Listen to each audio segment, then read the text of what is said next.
चलिए चलिए भाई, चलो ठीक है। चलिए हम लोग आज चर्चा करेंगे संबंध में, थोड़ा सा रिवीजन कर लेंगे, ठीक है। संबंध में रिलेशन,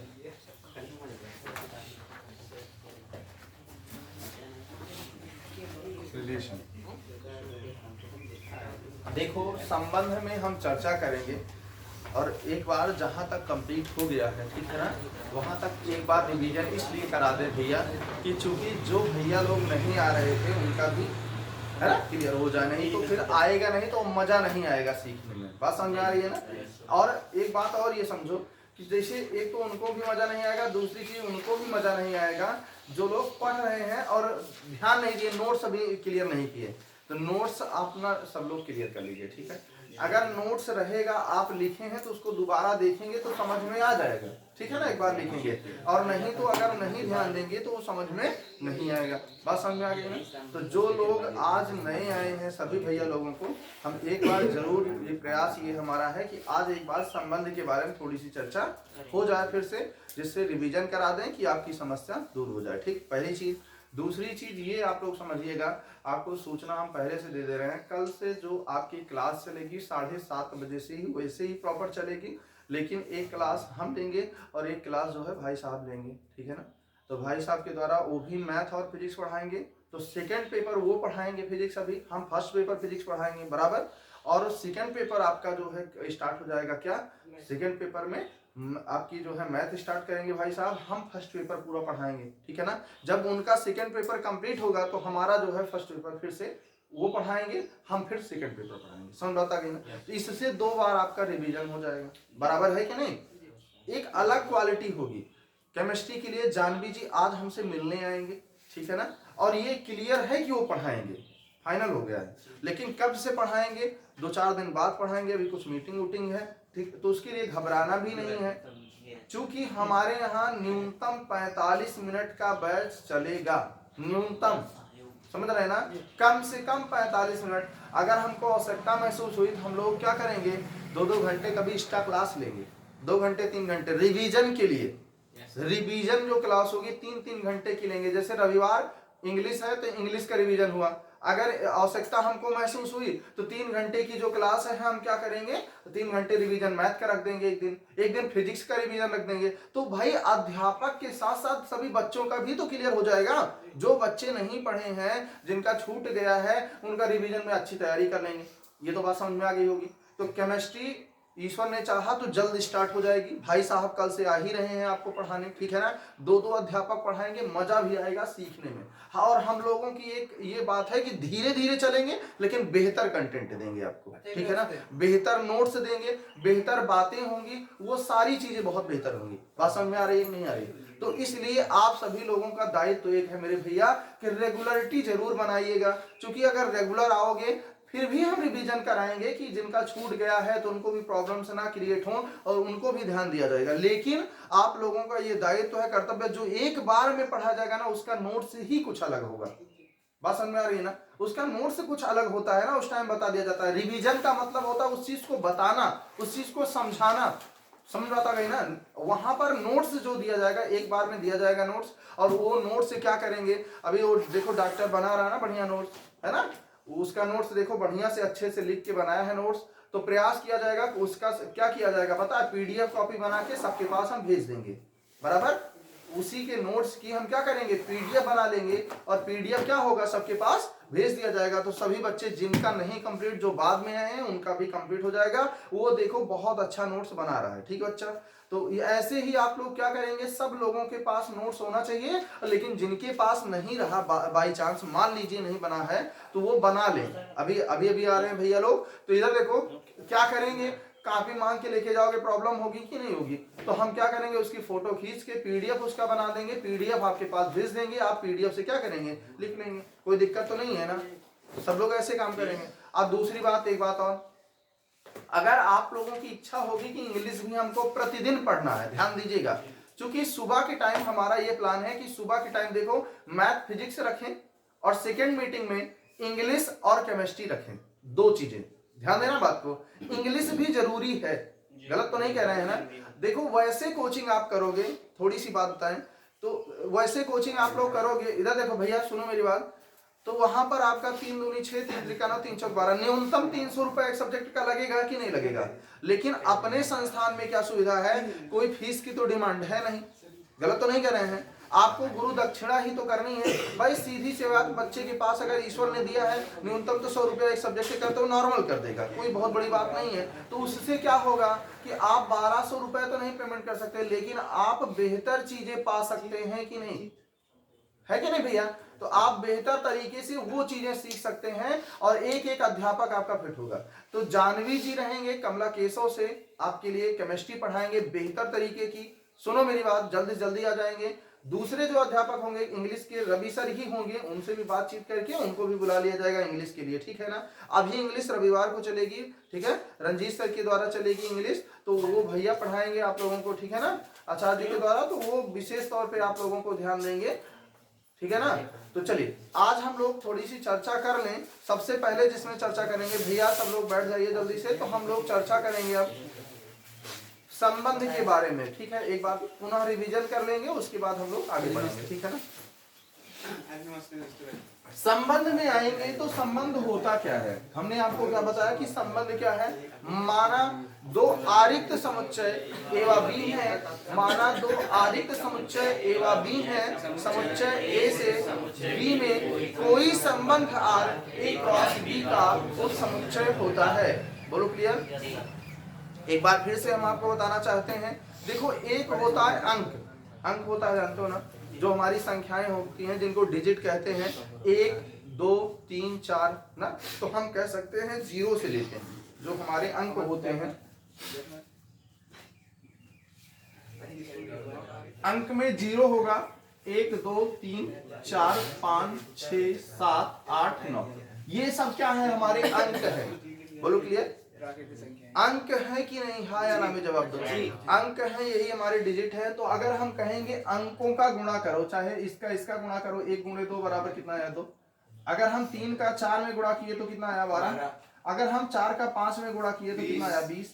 तो ये क्या हुआ बताओ, किसका गुणा हो रहा है, अंकों का गुणा हुआ। क्या हुआ, जब अंकों का गुणा करेंगे, अंकों का गुणा करेंगे, जो अंकों का गुणा होता है उसको अंक गणितीय गुणनफल कहते हैं। क्या कहते हैं।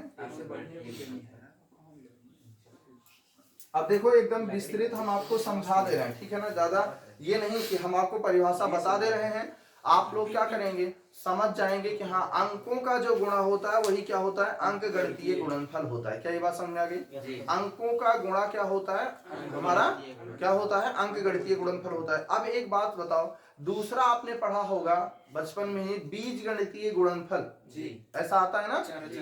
हाँ, तो वहां पर क्या कहता है, चर व अचर राशियों का गुणा होगा। अब बताओ चर क्या है, चर राशियां क्या होती हैं। तो आप समझिए कि वे राशियां जिनका मान प्रत्येक समीकरण के लिए बदलता है। जैसे यक्स का मान आप एक समीकरण हल करो 2 आया, किसी में 1 आया, किसी में 3 आया, किसी में 5 आया, किसी में 7 आया, 3/2 आया, तो क्या हो रहा है, मान परिवर्तित हो रहा है ना। तो हम क्या कहेंगे, वे राशियां जिनका मान प्रत्येक समीकरण के लिए अनिश्चित होता है अर्थात बदलता रहता है, क्या कहलाती हैं, चर राशियां कहलाती हैं। वे राशियां जिनका मान प्रत्येक समीकरण के लिए अनिश्चित होता है अर्थात बदलता रहता है, क्या कहलाती हैं, आपकी चर राशियां कहलाती हैं। जैसे एक्स वाई जेड ये सब क्या है, चर राशियां हैं। तो मेरे भैया ये देखो, ये हमारा है चर और एक तरफ लिख रहे हैं अचर। अचर, ये चर में एक्स हो गया, वाई जेड ये टी, ये सब क्या है, चर राशियां हैं। अब अचर की बात करेंगे, ध्यान से देखो इधर, अचर में तो वे राशियां जिनका मान क्या है, प्रत्येक समीकरण के लिए निश्चित होता है। अब निश्चित कौन होगा, जैसे 1 2 3 4 ये सब क्या है, हमारे अचर हैं, कांस्टेंट हैं, ये बदलेंगे नहीं। अब क्या करोगे, जब हम चर व अचर राशियों का गुणा करेंगे तो इसको हम क्या कहते हैं मेरे भैया, बीज गणितीय गुणनफल कहते हैं। जैसे इसका गुणा कराओगे तो ये कितना मिलेगा x, ये कितना मिलेगा y, 2i ना, क्या मिलेगा 2i। ये सब हमारे क्या है, बीज गणितीय गुणनफल हैं। ये भी समझ में आया कि नहीं, बोलो हाँ या ना जवाब दो। बीज गणितीय गुणनफल आ गया। अब एक बात तो ये समझ में आ गई होगी कि चर व अचर राशियों का जो गुणा होता है उसको बीज गणितीय गुणनफल कहते हैं, लेकिन हमको ये नहीं जानना था।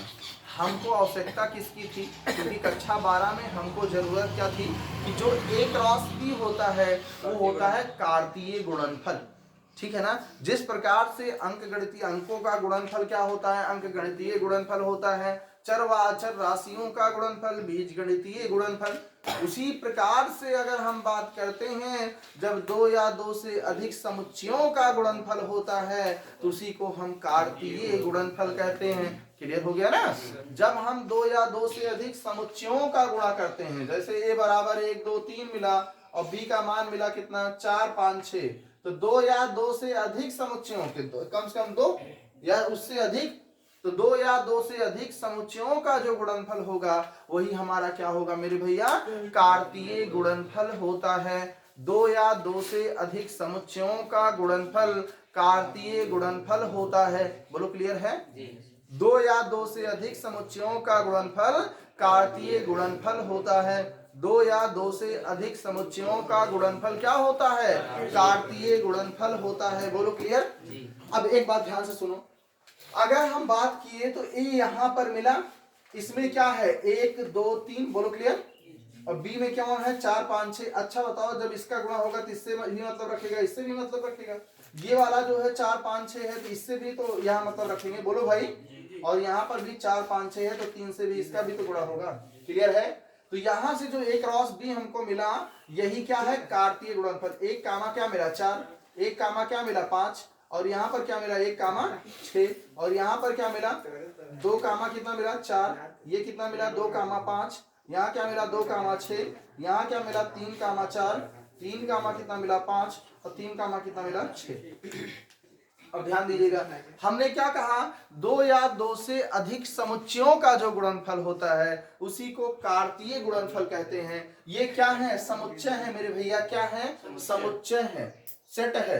अब देखो ध्यान से, ए क्रॉस बी एक ऐसा गुणनफल हुआ कार्तीय गुणनफल। क्या है, कार्तीय गुणनफल। ईमानदारी से बताओ समझ में आया। अब देखो यही एक शब्द आया है कि हमने कहा समुच्चय की चर्चा की, किसकी चर्चा की है, समुच्चय की, किसकी। अब ये समुच्चय क्या होता है, सेट होता क्या है, जरा इसके बारे में थोड़ी जानकारी लेने, ठीक है ना। हम केवल देखो बोलकर आपको परिभाषा बता रहे हैं, ठीक है, बाकी लिखाया गया है, ठीक है ना, हर्ष की कॉपी में है ना, सब कुछ बताया गया, बाकायदे समझाया गया है। तो उसका नोट्स है ना लेकर हम पीडीएफ भेज देंगे, तो आप लोग क्या करेंगे, नोट कर लेंगे, जिनका नहीं कंप्लीट है नोट कर लीजिएगा, ठीक, बढ़िया से। अब ध्यान से सुनिएगा, बहुत ध्यान से समझिएगा। पहले एक बात, जब हम बात किए समुच्चय की, तो समुच्चय क्या होता है, चलो बताओ समुच्चय क्या होता है। हर वस्तुओं का सुपरिभाषित संग्रह। हाँ, वस्तुओं का सुपरिभाषित समूह या संग्रह। देखो जिसको कहते हैं ना समूह, कोई ग्रुप है ना, समूह है, ठीक है, तो हम कहते हैं सुपरिभाषित समूह अर्थात वेल डिफाइंड कलेक्शन। बोलो क्लियर।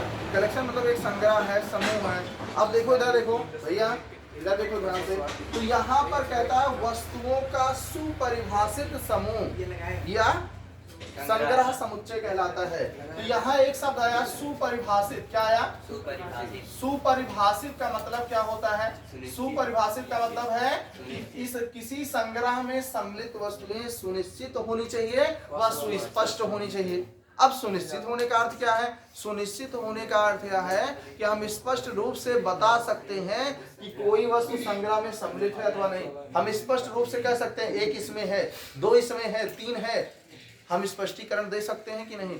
और यहाँ पर क्या चीजें हैं, सुनिश्चित है या सुनिश्चित है कि यह इसमें उपस्थित है। लेकिन अगर हम बात करें सुनिश्चित की जगह क्या बात करेंगे हम, सुस्पष्ट की। सुस्पष्ट कहता है कोई भी अवयव क्या होना चाहिए उस संग्रह में, दो या दो से अधिक बार नहीं होना चाहिए। मतलब एक दो बार आ जाएगा तो उसकी गिनती कितनी बार होगी, केवल एक बार होगी, दो बार नहीं होगी। क्या समुच्चय समझ में आ गया। अब एक शब्द आता है आरिक्त समुच्चय। किसकी बात करते हैं हम लोग, आरिक्त समुच्चय की बात करते हैं। किसकी बात करेंगे, यहाँ पर सुनिश्चित सुस्पष्ट की बात हो गई, सुनिश्चित और सुस्पष्ट की बात हो गई। अब हम लोग बात करेंगे किसकी, आरिक्त समुच्चय की। किसकी बात करेंगे, आरिक्त का मतलब ये होता है रिक्त ना हो, खाली ना हो, ठीक है। तो पहले ये जान लें कि रिक्त समुच्चय क्या होता है। रिक्त समुच्चय क्या होगा, ऐसा समुच्चय जिसमें कोई अवयव नहीं होता है, रिक्त समुच्चय कहलाता है। ऐसा समुच्चय जिसमें कोई अवयव होता नहीं है क्या कहलाता है आपका? रिक्त समुच्चय। अब हम लेकिन बात कर रहे हैं आरिक्त समुच्चय की। आरिक्त मतलब रिक्त ना हो, खाली ना हो, इसका मतलब कम से कम एक जने जरूर हुए उनके घर में। बात समझ में आ गई? तो हम क्या कहेंगे? ऐसा समुच्चय जिसमें कम से कम एक अवयव अवश्य होता है क्या कहलाता है आपका? आरिक्त समुच्चय कहलाता है। बोलो क्लियर है? अब इसमें केवल एक शब्द और बचा है, उप समुच्चय क्या होता है? किसकी बात करेंगे? उप समुच्चय क्या होता है जरा बताएंगे भैया? चलिए भैया आप बताएंगे। उप समुच्चय पता है? नहीं पता? चलिए उप समुच्चय जानिए। कहता है माना दो समुच्चय एवं भी हैं, माना दो समुच्चय एवं भी हैं, यदि एका प्रत्येक अवयव बी में हो। जैसे अगर ए के घर में 1 2 3 है तो बी के घर में 1 2 3 रहे। सुन बात आ गई ना? ज्यादा हो जाए 4 5 तो कोनो दिक्कत ना, लेकिन क्या हो, ए का प्रत्येक अवयव बी में हो तो ए बी का उप समुच्चय कहलाता है। बोलो क्लियर? यदि ए का प्रत्येक अवयव बी में हो तो बी क्या होगा? ए बी का वो समुच्चय कहलाता है। बोलो क्लियर है? इसे ए सबसेट, किससे? ए सबसेट ऑफ बी ऐसे प्रदर्शित करते हैं। बोलो क्लियर? तो कभी कभी ये जो चिन्ह होता है ये तब होगा जब हमारा क्या होगा? ए बराबर होगा बी के, अर्थात जब ए सबसेट ऑफ बी होगा और बी भी सबसेट ऑफ होगा ए के, तब हम कहते हैं कि हाँ क्या है, ये दोनों बराबर है। बोलो क्लियर? हाँ, ये चीजें ये समझ में आ गया? नीचे जन पाइला अब समझ समझ में आया? अब एक बात ध्यान से समझो, ये तभी होगा अगर ये कंडीशन है, तब ये क्या होगा? बराबर होगा। ए बराबर बी के लिए होता है जब ए का प्रत्येक अवयव बी में और बी का प्रत्येक अवयव ए में होता है, तो ए बराबर बी के होता है, तभी कहते हैं समान समुच्चय होते हैं। क्या होते हैं? क्लियर हो गया ये? अब हम लोग बात करेंगे जो मेन हमारा मुद्दा है, अब वहां पर हम भूमिका बनाएंगे कि वास्तविकता संबंध होता क्या है। तो संबंध क्या है जरा उसके बारे में हम लोग सीखेंगे। माना दो आरिक्त समुच्चय, माना दो आरिक्त समुच्चय एवं भी है। सब लोग साथ में बोलिए, माना दो आरिक्त समुच्चय एवं भी है। सब लोग बोलिए, माना दो आरिक्त समुच्चय एवं भी है, माना दो आरिक्त समुच्चय एवं भी है। यदि ए का प्रत्येक अवयव बी में है, ध्यान से सुनिएगा, माना हम गलत बोल दिए। जी माना दो आरिक्त समुच्चय एवं बी है, समुच्चय ए से समुच्चय बी में कोई संबंध आर ए क्रॉस बी का उप समुच्चय होता है। ठीक है ना? माना दो आरिक्त समुच्चय एवं बी है, माना दो आरिक्त समुच्चय एवं बी है, समुच्चय ए से बी में कोई संबंध आर ए क्रॉस बी का उप समुच्चय होता है। माना दो आरिक्त समुच्चय एवं बी है, समुच्चय ए से बी में कोई संबंध आर ए क्रॉस बी का उप समुच्चय होता है। क्लियर हुआ? सुनो ध्यान से। माना दो आरिक्त समुच्चय एवं बी है, समुच्चय ए से बी में कोई संबंध आर ए क्रॉस बी का उप समुच्चय होता है। माना दो आरिक्त समुच्चय एवं बी है, समुच्चय ए से बी में कोई संबंध आर ए क्रॉस बी का उप समुच्चय होता है। मेरे भैया एक बात ध्यान से सब लोग सुनना, हम आपको क्यों बार बार रिपीट क्यों करा रहे हैं पता है? देखो ये चैप्टर एक बहुत अपने आप में बहुत मजेदार चैप्टर कह सकते हैं। भैया मेरे सुनो सब लोग, बहुत ही समझो ये पूरा जीवन आपको काम आने वाला है। ये ऐसा चैप्टर होता है, ये समझो पूरा तुम्हें जीवन सिखाता है, जीने की कला सिखाता है ये चैप्टर।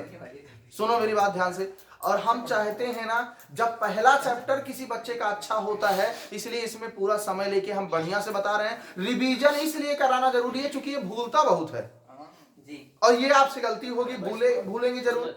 इसलिए चूंकि एक बात और समझो, जब कोई आपके सामने प्रस्तुत होगा ना, तो ये इधर देखो, आप पढ़ रहे हो तो तुरंत पूछ लेगा क्या पढ़ रहे हो जरा बताओ। तो आपसे पूछेगा इसे संबंध परिभाषा बताओ, संबंध परिभाषा नहीं बता पाए गड़बड़, फिर उसके बाद और उसमें प्रश्न पूछना शुरू करेगा और नहीं बता पाओगे कि बेइज्जती होगी ना।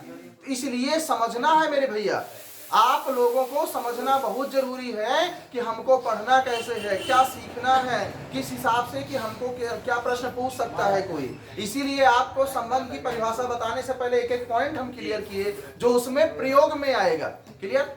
जी सर। एक बार सब लोग साथ में बोलेंगे, माना दो आरिक्त समुच्चय एवा भी हैं। सब लोग बोलो, माना दो आरिक्त समुच्चय एवा भी है। माना दो आरिक्त समुच्चय एवा भी हैं। माना दो आरिक्त समुच्चय एवा भी है। माना दो आरिक्त समुच्चय एवा भी हैं। माना दो आरिक्त समुच्चय एवा भी है। समुच्चय ए से बी में कोई संबंध आर। समुच्चय ए से समुच्चय बी में कोई संबंध आर। समुच्चय ए से बी में कोई संबंध आर। समुच्चय ए से समुच्चय बी में कोई संबंध आर।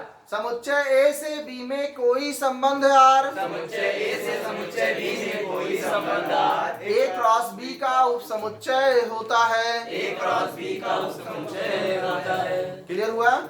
माना दो आरिक्त समुच्चय एवा बी हैं।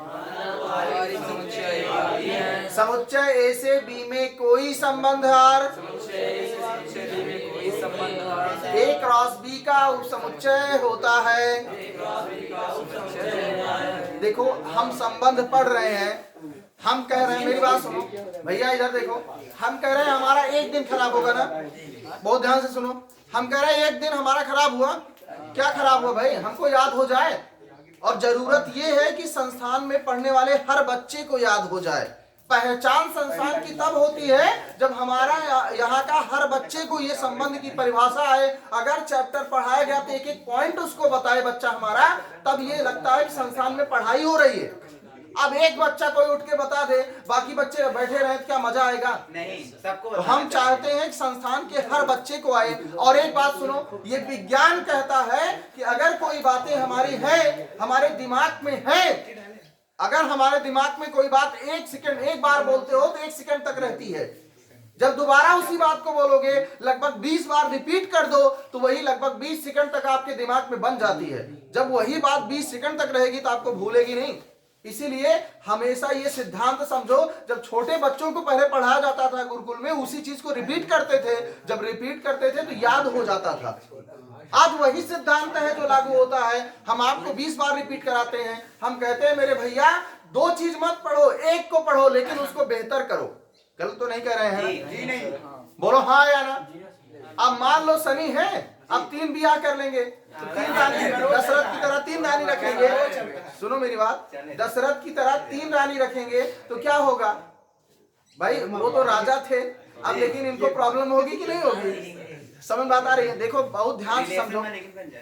हाँ वो छोड़ो, ध्यान से समझो इस बात को। भैया सुनो मेरी बात, पहले सुनोगे ना, पहले कॉन्सेप्ट समझो हम क्या कहना चाहते हैं। आप लोग दुनिया में चले जाते हो तुरंत। सुनो मेरी बात ध्यान से, हमारे कहने का मतलब क्या है उसको समझो। अगर आपने मान लीजिए एक सिद्धांत पे काम किया, ठीक है ना, तो आप क्या होंगे, उसमें सक्सेस होंगे कि नहीं होंगे? पता चला आपने क्या काम किया, आपके दिमाग में हम 4 चीजें बता दी आज आपको एक भी नहीं आया। हम कह रहे हैं एक को पढ़ो लेकिन उसको बेहतर समझ दो, ठीक है ना, वो बेहतर तरीके से आपको याद हो जाएगा कि नहीं याद हो जाएगा। लेकिन आपने लापरवाही की, पता चला ना तो यहाँ के रहे, ना तो वहां के रहे, ना तो वहां के रहे। गलत तो नहीं कर रहे हैं ना? नहीं तो 3 परिभाषा अगर हम आपको बता दिए, बहुत ध्यान से समझो, 3 परिभाषा हम आपको बता दिए और तीनों में क्या हुआ बताओ जरा। आप तीनों परिभाषाओं में क्या होगा कि आपको तीनों नहीं याद हुई, लेकिन अगर हम एक में समय दे दिए पूरा बढ़िया बाकायदे तो आपको याद हो जाएगा कि नहीं याद हो जाएगा? बताओ जरा। हम क्यों आपको याद कराते हैं कि आपको भैया, चूंकि दुनिया में आज क्या है, लोग पूछते हैं आपको क्या आ रहा है, आप किताबी कीड़ा कितने हैं उससे मतलब नहीं है, लेकिन आपको सवाल सब आराम से पूछ लो, प्रश्नावली दूरी का सवाल है, लेकिन वो कह देंगे संबंध परिभाषा बताओ, तो आप क्या बताओगे जवाब? जरूरत ये है कि आज लोगों को बताओ, उनको जानकारी हो, आप बोल सको कहीं खड़े होके, तब बातें आपकी कुछ अलग होंगी। चलिए मेरे भैया एक बार फिर से रिवीजन करेंगे संबंध के, और तुरंत वहां पर आपसे सुनना है। अभी आप उठेंगे और सुनाएंगे। भैया आप उठें, संबंध की परिभाषा अभी जो बताए सुनाओ। कोई आरिक्त समुच्चय एवं भी, हाँ, माना 2 आरिक्त समुच्चय एवं भी है। देखो याद करने का तरीका सिखा रहे हैं सब लोगों को कैसे याद किया जाता है, ठीक है। माना 2 आरिक्त समुच्चय एवं भी है। माना 2 आरिक्त समुच्चय एवं भी है। 5 बार बोलो इसी को। माना 2 आरिक्त समुच्चय एवं भी है। माना 2 आरिक्त समुच्चय एवं भी है। माना 2 आरिक्त समुच्चय एवं भी है। माना 2 आरिक्त समुच्चय एवं भी है। ए से बी में कोई समुच्चय ए से बी में कोई संबंध आर ए से बी में कोई संबंध आर माना दो आरिक्त समुच्चय माना माना दो आरिक्त समुच्चय एवं भी हैं दो आरिक्त समुच्चय एवं भी हैं एवं भी हैं ध्यान से देखो माना दो आरिक्त समुच्चय एवं भी हैं माना दो आरिक्त समुच्चय एवं भी हैं यहाँ तक याद हो गया माना दो आरिक्त समुच्चय एवं भी है समुच्चय ए से बी में कोई संबंध आर समुच्चय ए से समुच्चय ए से बी में समुच्चय ए से बी में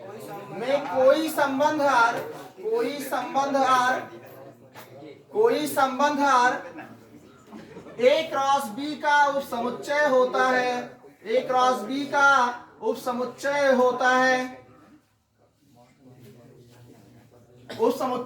है अब ध्यान से देखो मेरे भैया कह रहे हैं माना दो आरिक्त समुच्चय एवं बी है माना दो आरिक्त समुच्चय एवं बी है समुच्चय ए से बी में कोई संबंध आर समुच्चय ए से बी में कोई संबंध आर ए क्रॉस बी का उप समुच्चय होता है माना दो आरिक्त समुच्चय एवं बी है समुच्चय ए से बी में कोई संबंध आर ए क्रॉस बी का उप समुच्चय होता है क्लियर हो गया फिर से सुनो माना दो आरिक्त समुच्चय एवं बी है इतना याद करोगे पहले स्टेप में बोलना है आपको ठीक है माना दो आरिक्त समुच्चय एवं बी है समुच्चय ए से बी में कोई संबंध आर दूसरे स्टेप में ठीक है ना समुच्चय ए से बी में कोई संबंध आर फिर उसके बाद बोलोगे ए क्रॉस बी का वो समुच्चय होता है तीन स्टेप में इसको याद करना है आपको फिर से बोलो माना दो आरिक्त समुच्चय ए व बी है समुच्चय ए से बी में कोई संबंध आर ए क्रॉस बी का उप समुच्चय होता है बहुत अच्छे भैया बहुत बढ़िया एक बार फिर से बहुत बढ़िया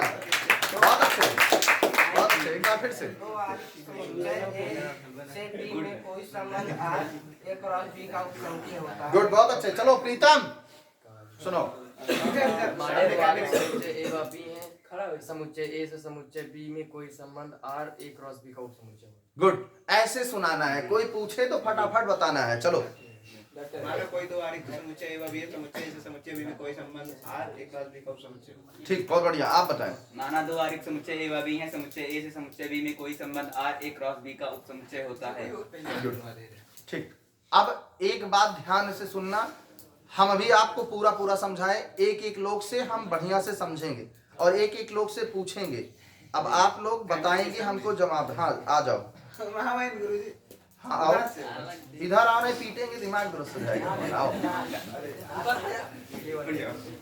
ठीक अब ध्यान से सुनिए इधर आओ यहाँ आओ अब ध्यान से सुनो ध्यान से अब आपको क्या करना है अगर आपसे कोई प्रश्न पूछा तो आप कैसे जवाब देंगे ठीक भैया इधर देखो ध्यान से अगर आपसे कोई प्रश्न पूछा तो आप जवाब क्या देंगे ये चीजें सीखो आपसे प्रश्न करने वाला क्या प्रश्न करेगा ध्यान से सुनिएगा इस प्रकार से प्रश्न किया जाता है आपसे पूछेंगे क्या पढ़ रहे हो आपके चाचा हो सकते हैं मामा हो सकते हैं मौसा हो सकते हैं मौसी हो सकती हैं चाची हो सकती है चाची हो सकती है भैया हो सकते हैं भाभी हो सकती हैं ताऊ हो सकते हैं ताई हो सकती हैं दादी हो सकती हैं दादा हो सकते हैं मामा हो सकते हैं मामी हो सकती हैं मौसा हो सकते हैं मौसी हो सकती हैं आप ऐसे रिश्ते में कोई भी पूछ सकता है कभी कभी बागल वाली चाची पूछ लेती है सुनो मेरी बात ध्यान से अब आपसे कहेंगे क्या पढ़ रहे हो बताओ बात समझ में आ रही है ना क्या पढ़ रहे हो क्या मैथ पढ़ाया जा रहा है बहुत जाते हो सुबह सुबह कोचिंग तो आपसे पूछा जाएगा तो आपसे पूछेंगे आप कहेंगे संबंध पढ़ा था ही हम